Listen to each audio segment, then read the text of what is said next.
City Talks with Reuben Abati. Hello, good afternoon, and welcome to another edition of your number one talk show, City Talks with Reuben Abati, on your number one lifestyle station, City 1051 FM.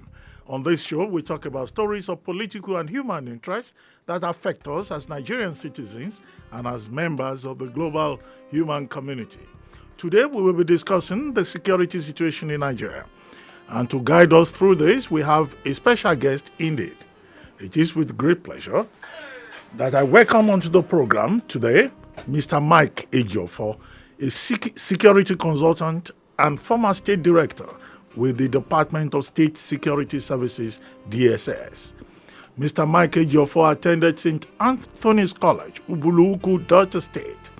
He then proceeded to study law at the University of Nigeria, Nsukka, before joining the Department of State Security Services, and served as state director in several states in the South-South, Southwest, and in the Northwest of Nigeria.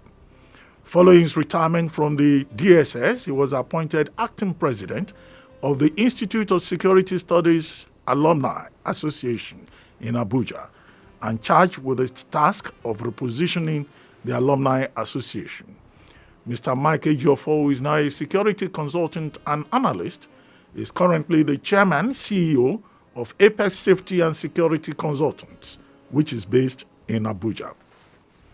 If you want to be part of this conversation, you can call us on 0700 1051 1051, or you can leave comments on WhatsApp, and the number is 090 991 64403, and on our social media accounts at City1051 on Zoom, Twitter, and Facebook. Welcome to City Talks with Reuben Abati, Mr. Mike Ejiofor. Great pleasure to have you as our guest today on the program. Thank you for having me. Thank you very much. Well, very quickly, let's go to the business of the day. As at February, March, April, the presidency, specifically the president of Nigeria, was always saying that bandits, terrorists, kidnappers will be crushed, and that nobody should test the will of the government. And also, each time the president met with the service chiefs, he gave them marching orders to ensure that they crushed the criminals who are disturbing Nigeria. But many were surprised this week, May 5 to be specific, when the president started appealing to bandits and terrorists to release students and other persons that are in their custody. Now, doesn't this look like a change of style, considering that government had been talking tough? Now, government seems to be softening, and there is some contradiction here. The same government says it will not negotiate with bandits. With the president now appealing to the criminals, are we likely to see a situation whereby the federal government may adopt the option of negotiation and the policy of appeasement? Well, life in itself is dynamic. The president has been giving orders, marching orders to our security forces to get this through. But you can see from all indication that it's not updating.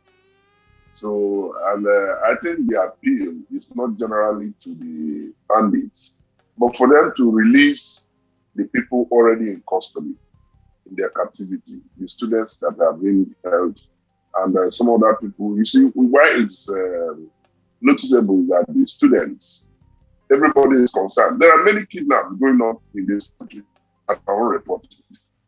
So it's not just about the students, but this mass abduction of students and the impact it will have on the Nigerians, I believe is why the president is concerned and appealing to them to get these people released. But I don't think that's the best way to go. We must take the fight to them. He is the commander-in-chief of the armed forces, a retired general, and we must take the fight to them. The ragtag, and you see, they are no more looking like ragtag. They look very organized. As I was just stepping in here, I was watching one TV station, foreign station, even though I don't know the name of the station, of United States alerting Nigeria of the imminent attack by ISIS and all these terrorist groups moving to the south to attack citizens. That raises a lot of cause for concern. And I think the earlier the government changes strategy, the better for us. You recall that people have been calling for the change of the leadership of the various armed forces. And since the change, it now appears that, well, if you think the leadership is the problem, we are going to tell you that it's not the problem. The crisis now heightened. There are now more attacks, more abductions, more kidnappings. So we need to look inwards and look at our strategies. As we progress, maybe we need to put out some solutions. The solutions. We'll get to that in a moment. But before we do so, don't you get the impression that the president himself is overwhelmed, is helpless? Because on Friday, that's yesterday, when he met with members of the Presidential Economic Advisory Council, he was quoted as having said that Nigerians are mercilessly undermining their own country. And that he could not understand why Nigerians are just determined to undermine every policy of government. And, in many ways, smuggling, disregard for government policies. Is it so bad we have now reached a situation whereby even the president himself is lamenting like the rest of us? Well, I wouldn't say that the president is overwhelmed. But in reality, Nigeria is in deep crisis. And anything short of saying that we're almost at a war is underestimating the gravity of the challenges we are facing. You can see series of meetings with various interest groups, CSOs, National Assembly, inviting the heads of security agencies that held meeting only 2 days ago. And there it was abundantly clear that our security agencies are grossly underfunded. The Minister of Finance even came out with figures about 28 trillion or whatever billion for the past 28 months that the military. And the question is, how much of that budgeted amount is released to the security agency? It's not just sufficient to say you are budgeting. Have the funds been released? So that's the problem. And even when they are released, you know the endemic corruption in Nigeria. Even when they are released, the National Assembly will send contractors, National Assembly members will send contractors who will execute the contract. And they're supposed to carry out oversight function. So when there is substandard job, who is going to look at the oversight? The same National Assembly members who are sending contractors to these people too. So we have a very big challenge. The little one that we also get to the leadership are diverted. So at the end of it, the little equipment that we bought, they also go and buy substandard material. So it's not just the issue of funding alone. There are a lot of multifaceted problems facing Nigeria that if we don't tackle them, like I said in one of my interviews yesterday, I said this roof, if we don't take care, is going to crash on speak out to say, yes, we have challenges in this country and we must look at it critically. Well, recently, I think it was last week, members of the National Assembly asked the president to declare a state of emergency over the security situation in the country. Do you share this view? And if you do, what form should that declaration of state of emergency take beyond the funding problem that you've just identified? What is declaration of state of emergency? What is it all about? Huh? If you are saying what is it all about, okay. I don't understand it, because when you say declaration of state of emergency, is it that we cannot handle the situation or we should prioritize security, which is supposed to be, because Section 14.2b of our Constitution provides that the primary purpose of government is welfare and security of the people. If it is in that light, you are talking on declaration of state of emergency, well, I don't have a problem. But if you are saying that we declare state of emergency as enshrined in our constitution, you remember that General Olusegun Obasanjo, president, declared state of emergency and thereby dismantling the democratic structures. So if that is what it means, then the president should also go with everybody. And it's not, but if in terms of declaration of state of emergency, that we should prioritize security challenges, yes, to that extent I agree. Well, okay, but if you look at across the country, in the southwest, you have the Western Nigeria Security Network. In the east, you have the Eastern Nigeria Network called Ibubeagu. And now, just the other day, the governor of Benue State is saying that he has given approval for vigilantes in Benue State to bear arms. So you find that across the country, various groups are just, resorting to self-help. How much of a good development is this from a security perspective? It's a very dangerous development. We are heading straight into anarchy. If the government, we have surrendered our rights for government to protect us, and people are now establishing their various security network. To some extent, I agree with the establishment of Amoteku in the southwest because it affords collaboration, it affords unity of purpose among, and since the establishment of Amoteku, even though there's no society without crime, you agree with me that crime situation reduced in the southwest. Now, I don't also understand the establishment of a Bubago because in Bubago there are no legal framework, there are no structures on ground, and it is now they're trying to put the legal framework on ground and try to buy equipment. I have had the governor of the chairman of the governors forum in the southeast, that is governor of Ejiofor, trying to say that they're going to put in structures on ground. How do you put the cart before the horse? Then you also have the Eastern Security Network that is established by the outlawed IPOB. Now, these are challenges. You see, it's like we are degenerating to a situation where everybody is now doing what he likes.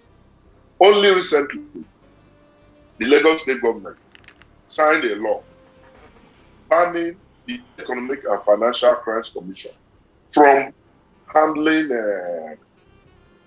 financial crisis, corruption cases in Lagos State. How can that work? Now, Benue State government don't blame them. Out of frustration, they have said it's going to establish an armed its own vigilante. What portion of the Constitution gives him that right to establish a vigilante and get them armed with AK-47 because he said it here, these are prohibited firearms. And you see, there is problem. And the earlier we sit down, convoke a conference, everybody to sit down and say what exactly are our problems. The earlier, the better for us. If you go to the southeast, the IPOB is agitating. You go to the southwest, you have the Ududuwa. It's only south that's relatively calm now. And you know when the south joins the fray, there will be a major problem because that is where we have our economic state. So with the earlier we look at issues confronting our nationhood critically, the better for us. Well, you said that, a national conference will solve the problem. But we had a national conference only recently in 2014. And many of the big issues were, examined at that conference: formation of state police, devolution of powers, creation of additional states, as some, parts of the country are demanding, and all of that. And then constitutional review. And, even under this administration, there have been what they call town hall meetings. The same ideas are being canvassed. So what exactly is the problem? Is it about the fact that we've not See, been able to reach a consensus in terms of the key honestly, ideas? honestly speaking, the 2014 Confab report should have solved some of our, or most of our problems. But the question is, people will ask, why did Goodluck not implement, Goodluck Jonathan, then president, not implement it? You know that conference ended a few months or a year before the election, and people were going for election. Look at 2023. In 2021, people are already jostling for 2023. So how would they have been expected?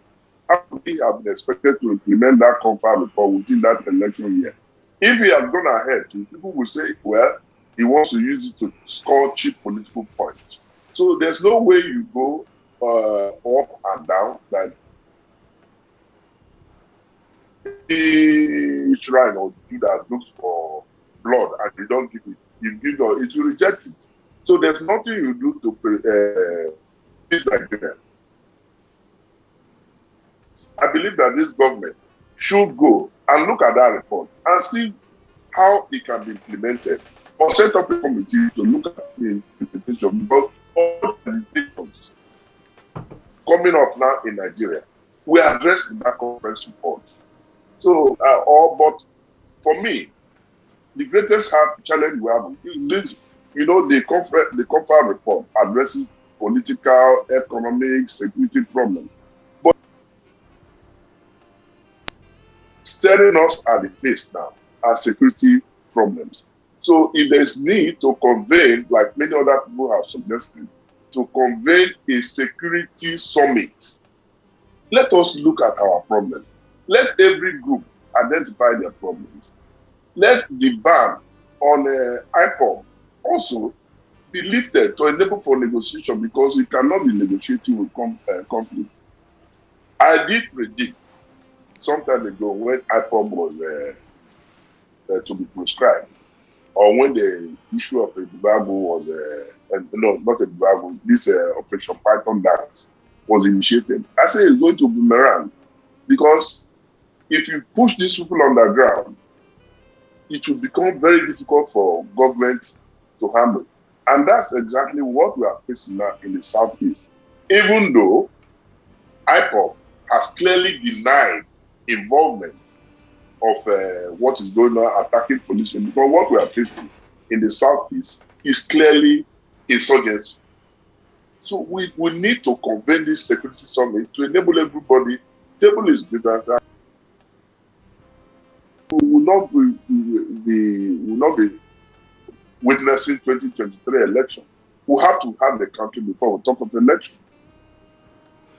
Well, earlier on, if I got you right, you were skeptical about this resort to self-help in different parts of the country, although you commended the Amotekun in the southwest. But again, yesterday, when the president was meeting with the Economic Advisory Council on the issue of security, he was saying that perhaps what we need to do is a bottom-up approach rather than a top-down approach. In other words, that everybody should be involved in this regard. So don't you think when people form their own vigilante groups, they form their own security outfits, isn't that another way of everybody getting involved?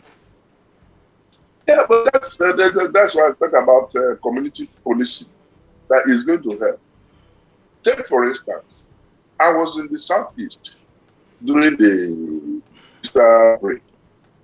You hardly can see any police checkpoint or military checkpoint because of apprehension and fear.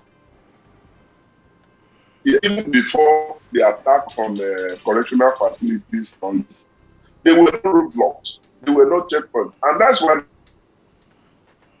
whoever is behind what is happening in the Southeast, that's why they're operating freely. But if you go within the communities, there's virtually no community that has no vigilante of its own. And you can, recently now, of course, we don't know people behind the recent kidnapping in the Southeast. Otherwise, the area was relatively peaceful, save for this insurgency. that you need to attack government facilities, attack the military, attack the police. So I agree that we should all be involved. It should be bottom-top approach instead of looking at only the security agencies to solve our problem. It's not going to be possible. Everybody must be involved. Okay, let me ask you about a front page story today. You recall that on April 27, President Buhari had this virtual meeting with the Secretary of State of the United States, Anthony Blinken, and the president was asking the United States to relocate the African Command, the U.S. African Command, to close to the theater of operation, that is Africa, Gulf of Guinea, if possible. And now, the papers are reporting that Pentagon has said, well, that's not possible for reasons of funding and also because, well, in any case, in 2007, when it was originally proposed, Nigeria was the country that led other African countries to reject the idea of AFRICOM close to the West African coast. So what's your take on this? Does it not look like the U.S. is snubbing the Nigerian government? Well, I don't think it's a stopping. What is the use of AFRICOM? What were they set up for? It's to protect American interests. So if you request America to bring AFRICOM that is based in Germany to Nigeria, what about other international interests they have? It was not set up because of Nigeria. So there's no way they can do that. What they will do, they have other interests. They are not interested in Africa protection. They will put their headquarters, the operational base, where it will serve them better and not where the details of Nigeria will determine. So I agree with them that you cannot move their operational headquarters to Nigeria. And in fact, what is it going to do for us? How is it going to help us to fight the challenges facing us? Save from getting assistance and giving to us, technical assistance, training, manpower. In those areas, yes, you can ask for assistance and they get them. But okay, how much value generally should we place by international assistance and cooperation? I ask this because there have been some people who have said, look, Nigeria should just fight the war on its own, by itself. But some other people say, well, we can't do this alone because terror is a global phenomenon that goes beyond national interest. No country that will fight terrorism alone. Terrorism is a global threat. It's a global crime. So you need collaboration, you need synergy within other countries. What of trans-movement between Niger, Chad? If we don't have all this, like we have the multinational joint task force, even though they are not very effective now due to logistics fund, because Nigeria was virtually funding the multinational joint task force. Now that money to other countries too within our sub-region cannot make meaningful contribution to economic contribution to this joint task force. But generally, and in principle, we should collaborate with other countries, world powers. And I believe also that our government, the government of Nigeria, should do everything possible to lift the ban on supply of arms to Nigeria from the United States. Because what it has amounted to us now is that we either go to third party or black market, if you like, to buy our arms, or go to the East. But when you remove this ban, because it's under the military government, I believe things have improved. Nigeria was accused of human rights abuses, and that was why that ban was put in place. I think that will help us in terms of fighting this global terrorism. Well, one major problem has been the proliferation of small arms and light weapons. And only recently, the president set up a national body to address that particular issue. There was a presidential committee before. Now there is a national agency on the proliferation of small arms and light weapons that will be domiciled in the office of the National security advisor. Some people have criticized this to say that this is like the establishment of another bureaucracy. Have we done a review of the work of the extant, now replaced defunct presidential committee? Well, I'm one of the critics. In my recent interview, I said that is just a bureaucratic setup or another way of trying to enrich some other people, creating job for the boys. The issue is there should have been a proper audit of the last presidential committee on light, small and light armed weapons. What did they do? How much of the arms did they recover?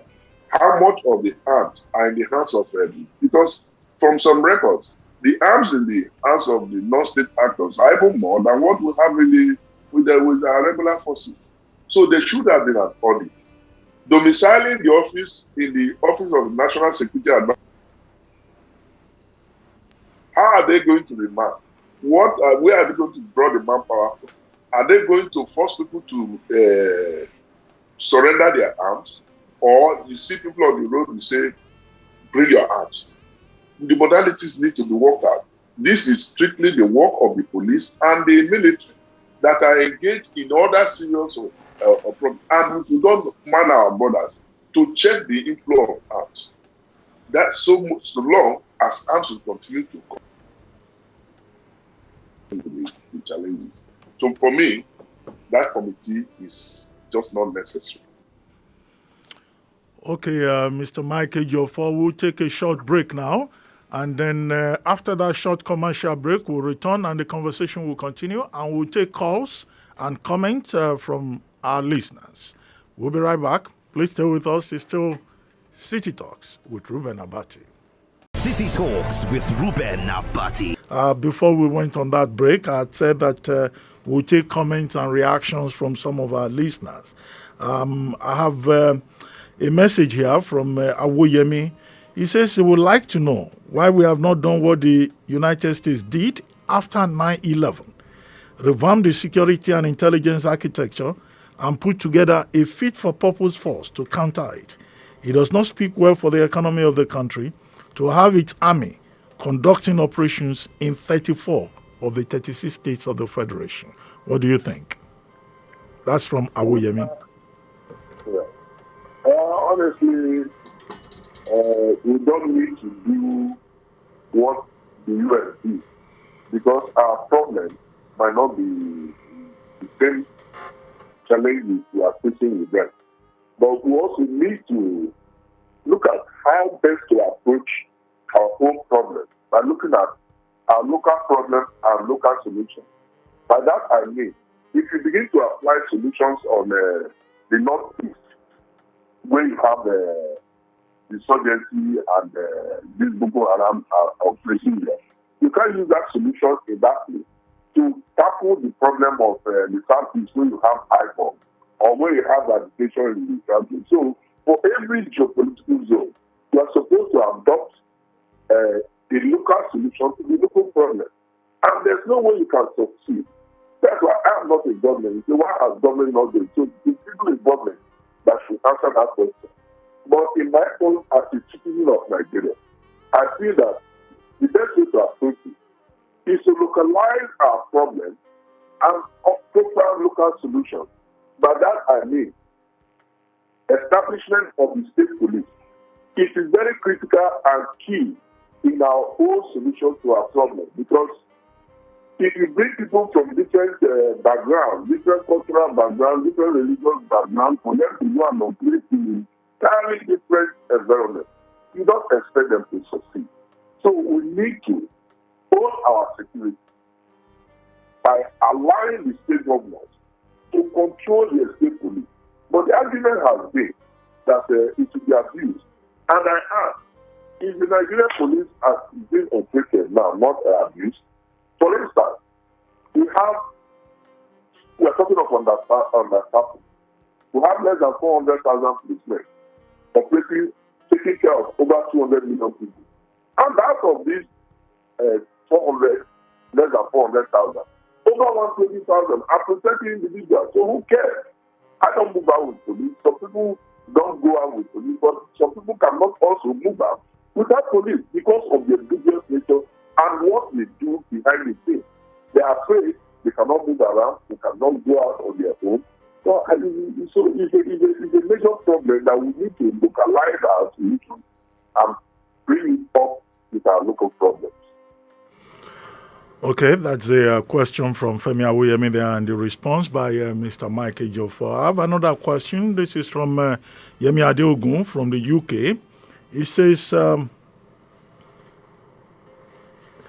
our issues are about how to make security local, making ordinary people safe. But how many conferences gulping billions do we need? These conferences only involve the educated elites collecting allowances, while the real people in need of security continue to suffer. Well, I guess he thinks that we should also have the input of the ordinary people who are most affected, rather than big men just holding talks. Do you share his view? Well, I share his view to some extent because if you look at it, it boils down to the first question I answered. You need to localize the problems and get solutions to them.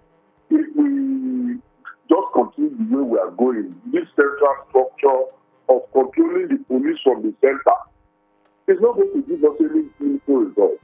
It's not going to help us. We need to localize our security challenges to our local conditions. And so I still maintain that position. Are you still with me?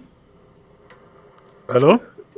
Yeah, I'm with you. Okay. Looks like we are back online. That has been sorted out. But do we have any callers on the line? As I said earlier, if you want to be part of this conversation, you can call us on 0700 105 11051. Hello? Good afternoon. Dr. Reuben Abati, good afternoon, sir. Good afternoon. Yeah, this is Lakwaya calling you from Norway, and I greet Mr. Ejiofor. Okay, he's hearing Doctor, thank you. You have asked about 3 questions I had in mind before, so I will put additional one now. Number 1, Mr. Ejiofor, sir, as a former DSS operative, why is it that DSS most of the time always, maybe I should not put it in that accusing manner, always fail with intelligence reports from maybe outside the country, thereby, or for criminality that have been done on the people before they act? Why is it that they cannot even prevent? That's one question.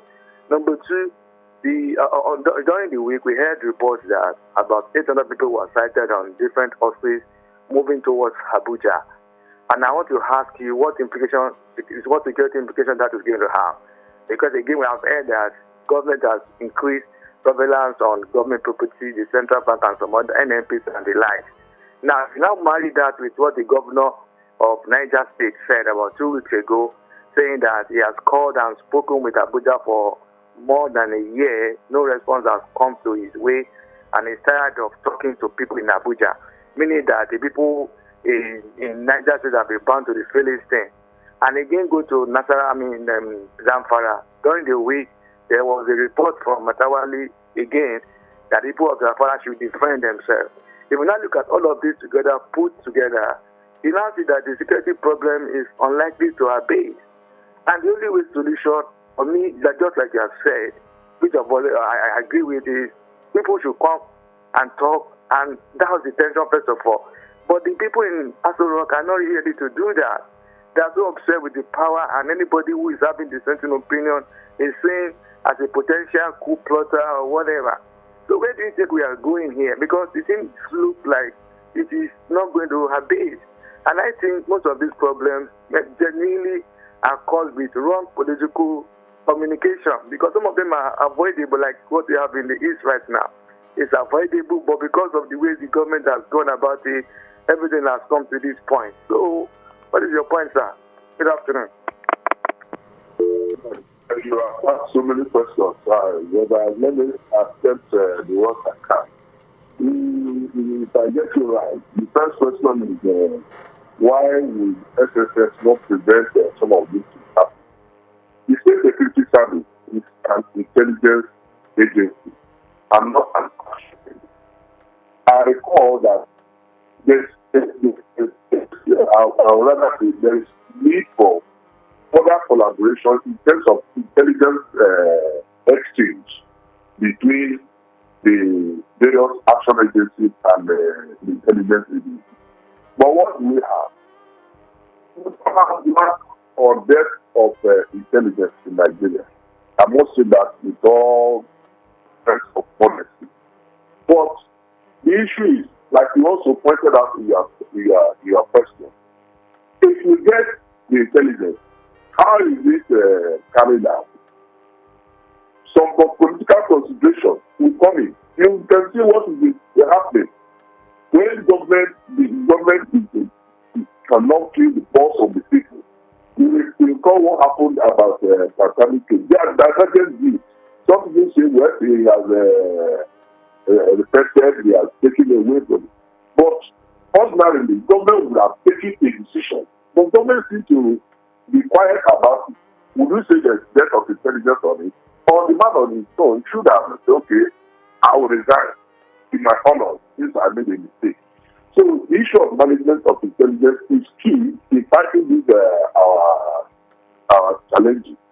Now, you also talked about the people coming into the Niger State, governors, Matawale, and all of this. They're expressing concern.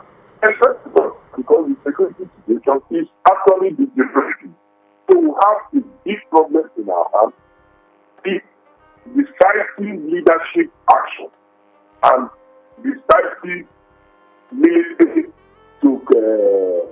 because action that military alone, the police alone cannot solve this problem. There are fundamental issues basic that need to be addressed. If those ones are not addressed, go out in this country. It's not going to solve the problem. Issues of unemployment, issues of infrastructural development, economic development, power. If there is sufficient power in Nigeria, for instance, a lot of people will be employed. They will be engaged in some other things. So it's not just easy. The government needs to come out. This is nothing. Like I discussed with that when we started this program. Why does government is a continuity. There's no gap in government.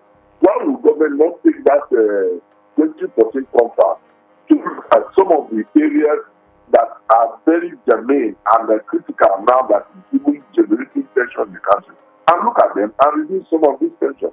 I was watching after the Dalalala saying he's going to convene his own conference. He's not against government, but he's going to do it in the interest of the country. So if you look at people like that, without political considerations, why don't you summon such elders and tell them, let us sit down and see how we can move this country forward? Okay, looks like we have another caller on the line for Mr. Mike Ejiofor. Please go ahead. Your name, your location. Yes. Doctor, my name is Ambrose and my location is Mowe. Okay, Ambrose from Mowe. Please go ahead. Yes, is it not often said that it is better to judge than to war? And this government now, even if they continue to be adamant till they leave, will still meet to talk. So is it not better that we meet to talk now? And what you see, all of these things that Mr. Ejiofor has said, it still boils down to, taking some proactive measures, employment, creating this, creating that. Government should even just take the bull by the horn and take one positive step. Whether with electricity, it's not this NNPC refinery that they say in 2-3 years contract. No! Take some proactive measures that can begin to bring results immediately. It's not these ones that they are just there. When you talk, they say you want to plant coup, you want to overthrow the government. Nothing is happening. Everybody seems to be to himself. I think let us judge all. You will be surprised that if they meet and talk, it will assuage a lot of feelings. And then people will tell Nigerians their grievances, and these people who also are terrorizing people, how they can create employment for them, they can appeal to them. If they begin to do the right thing, even the bandits, the terrorists, they will begin to shoot swords. But no, this government want to use all manner of aggression, all manner of force, all manner of blackmail, to believe that they are the best thing. They don't want to listen to anybody except themselves. Good afternoon. Thank you. I totally agree with you. I agree with your submission. It's not boils down to the thinking and saying it needs government decisive action to prevent all these things from happening. Okay, do we have another caller on the line out there? Hello? Yeah, hello? Please, your name, your location. Good afternoon. AB from Songo. AB from Songo.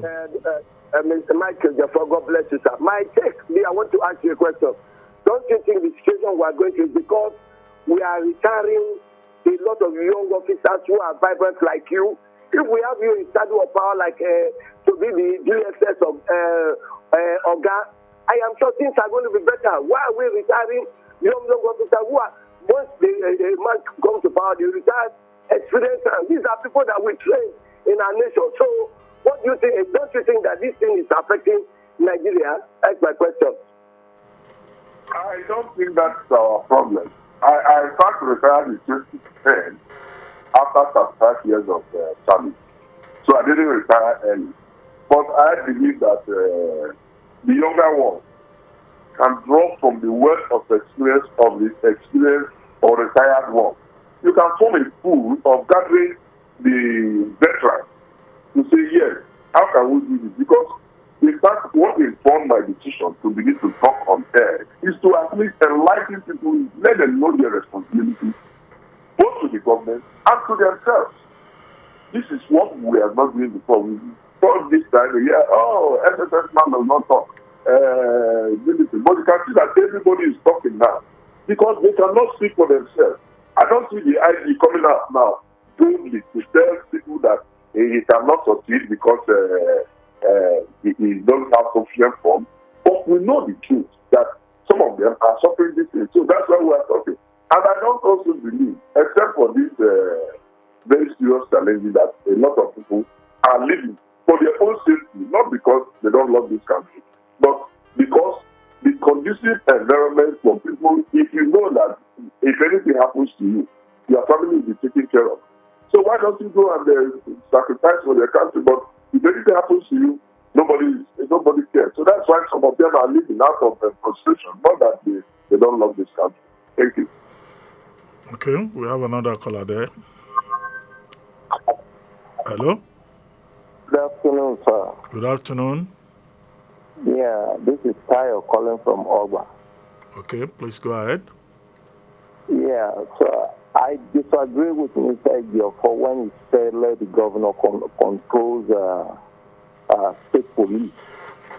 Yes, state police will need state police. We want Nigerians to elect who is going to police them. We are sick and tired of putting police under the control of executive. Enough of human rights abuses. Mr. Ejiofor, you are competent enough to come out and say, look, present yourself, I want to police Lagos State. You have all the qualifications. Why should we put it under, state police under governor's control? We don't need that anymore. We will not need it anymore. We want this country to go forward. We want, even the judiciary, we want to take it away from the executive. Nigerians will elect who is going to be their judges, who is going to be their prosecutors.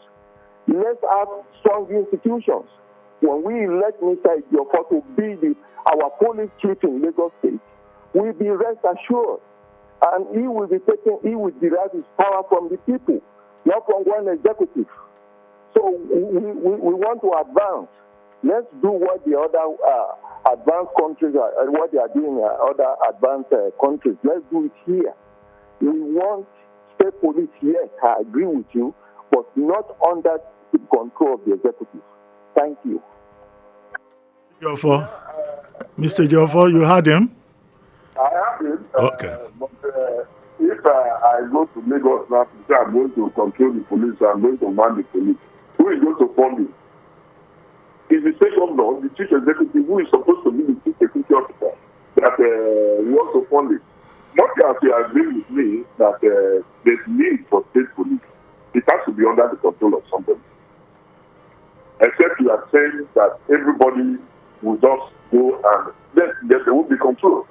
So there must be a control. There must be a command. There must be somebody who is responsible for it. There must be somebody who is responsible for logistics.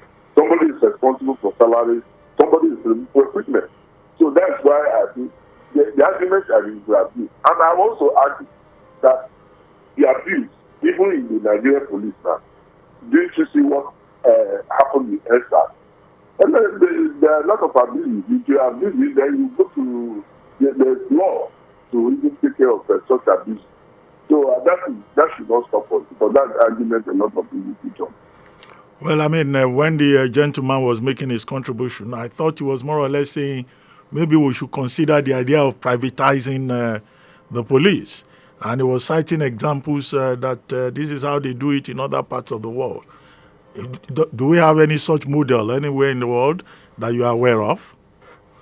Not to my knowledge. What I know is that police must be under control of it. If you have private security companies owned by individuals, like consultants, yes, you can provide security, but they must be regulated.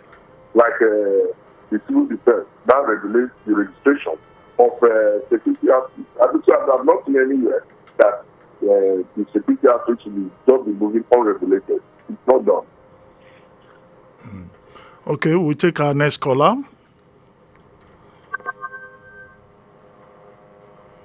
Hello? Calling back about the funding. The State Assembly. Please go ahead. Okay, we lost that particular call. Is back? Okay, Mr. Joe. Okay. Yes. As to the funding, sir, the State Assembly will make appropriation for policing. It's the state money they are going to use for security. It's the state money they will budget. You will submit your budget, and the money will go to whoever the police chief to provide a service for the state. So is it not the state money that the governor is going to use?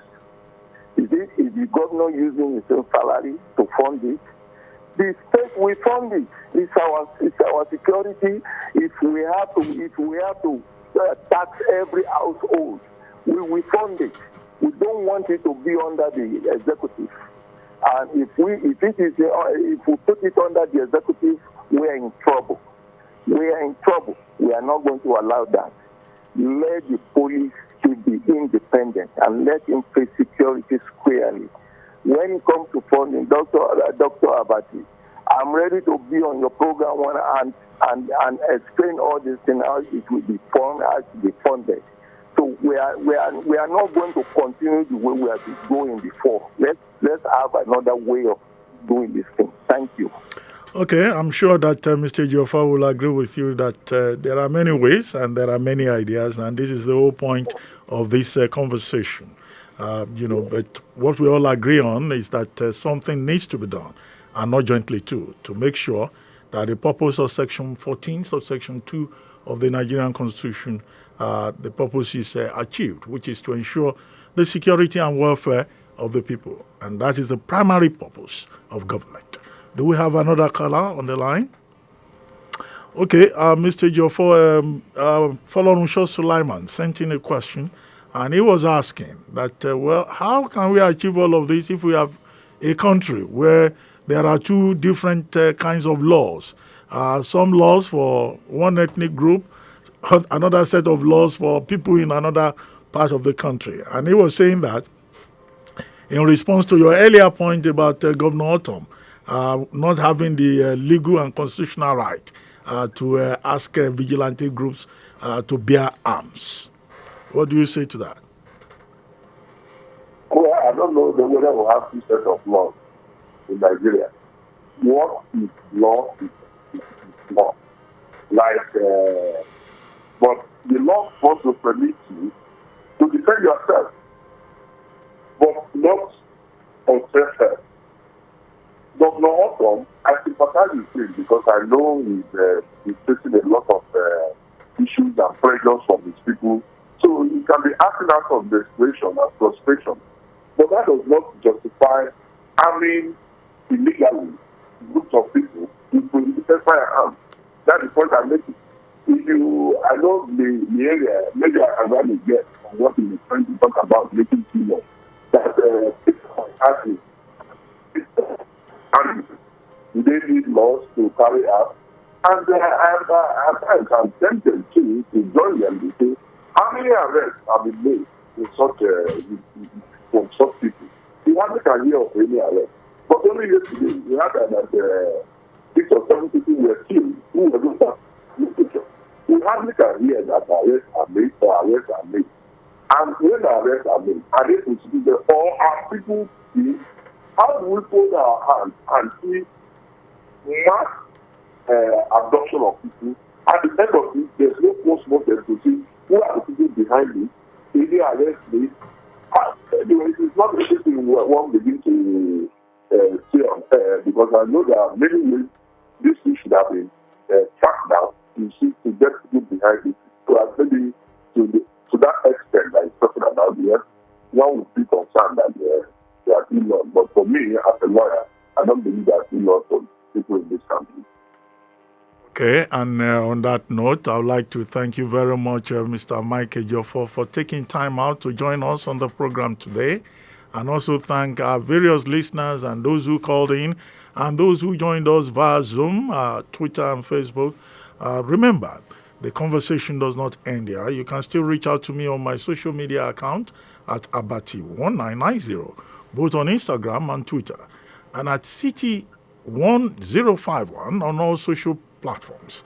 For those of you who just tuned in, no need to worry. You can still visit the YouTube page, City1051, to watch the entire show. And don't forget to hit the subscribe button. And don't forget also to tune in next week at noon for another exciting edition of City Talks. My name is Reuben Abati. The show was Adedoja Allen, Abiodun Odunton, Amola Oludara, Oluwaseun Adetuntun, and Olanrewaju Onipede Jr. Have a great weekend, and thank you for joining us. We'll be here again next Saturday.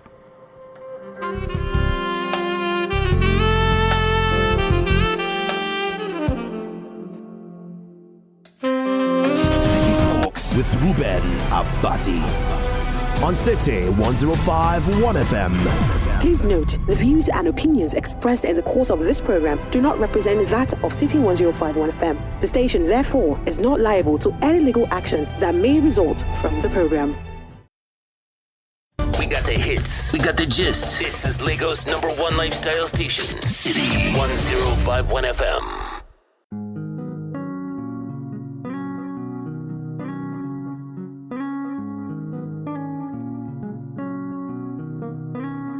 City Talks with Reuben Abati.